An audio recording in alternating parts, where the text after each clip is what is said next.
how do I evaluate a claim? So when somebody comes to me, what do I do with that claim? So I just picked one. So this person came to me and they said, I was in the Navy from 72 to 76. I always was in the country, but my job, my MOS, was heavy equipment operator. I did fire heavy weapons and I did fire shoulder launch missiles. The three things that the veteran talks about having is a problem with his hips. He said there was a lot of wear and tear because as a heavy equipment operator in the service, that's what you were required to do. And now he's so bad that he can barely walk, has to use a walker. He also has diabetes and hypertension. Unless he has service medical records showing problems like that, and I don't think he did. I think he had no treatment in the service. That'll be the harder one. And the way we would attack that is by getting buddy statements from people who knew him before and after service to say he had no problem with his hips, but after service or during service, he began to have them. And from the different work activities he had to do in the service, and that it has continued to today. But the other two, and this is what I do, he talks about just filing for diabetes. Now, that's not what I would do. The first thing I would ask is, do you have peripheral neuropathy, hypertension, a heart problem, chronic kidney disease,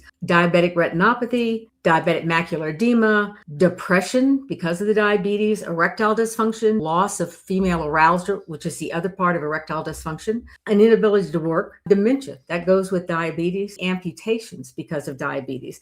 Do you need aid and attendance? Do you have loss of use of your feet, loss of use of your hands? So one disability triggers all of these. And what I do is I file for all of them. You know how I say file the claim? I mean it. Now, the first thing you're going to say is, well, how can they get service connected for a secondary service connection if they're not even service connected for diabetes? Don't worry about it, because once you get the diabetes service connected, all these others will fall into line. But if you haven't filed for them, the first thing the VA is going to do is say, file a claim, and then your date starts from when you filed that claim. That's cutting off a lot of your benefits. So when I look at a case, I look at what disabilities they have, and then I take the predominant disability and I figure out and ask them, do you have any of these problems? So let's take hypertension. He has high blood pressure, which is diagnosed as hypertension, and he takes medication. My first question is, do you have chronic kidney disease? And a lot of times people have it, don't even know it. That can be a 30 to 60% rating right there, just for the chronic kidney disease. It can also cause a stroke, headaches, diabetes, atrial fib, and mitral valve prolapse. That's the heart problems that you can have. My point to you is every disability seems to be interwoven with so many other disabilities.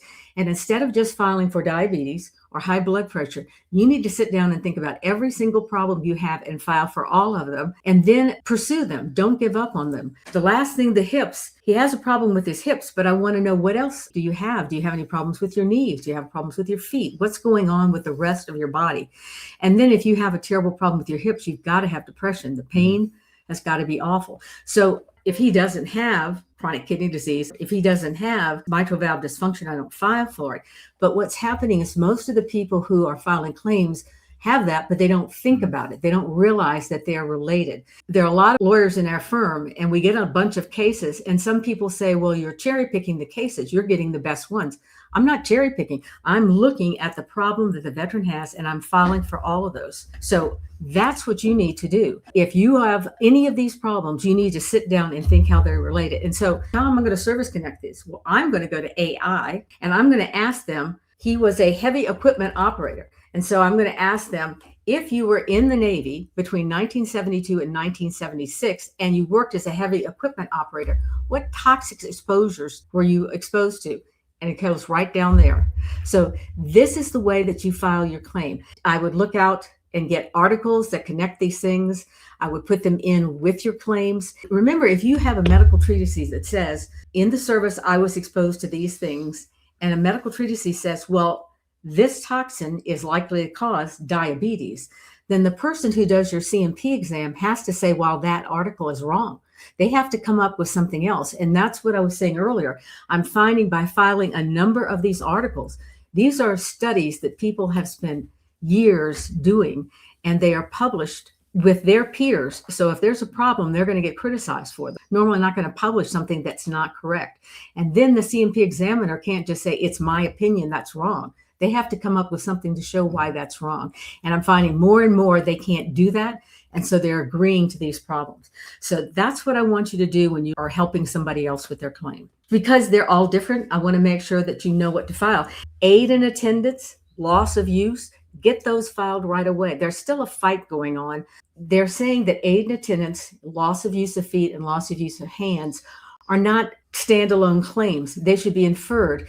If you have such a horrible problem with your service-connected disability, the VA should infer that you need this help. It is never done. And so when you finally file for that, that's the date that it starts as far as they're concerned, the application.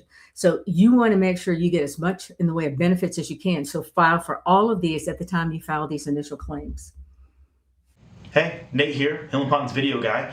The video you just watched is expanded on further in this one right here. Learn something more, increase your rating. As Matt always says, knowledge is power. So go ahead,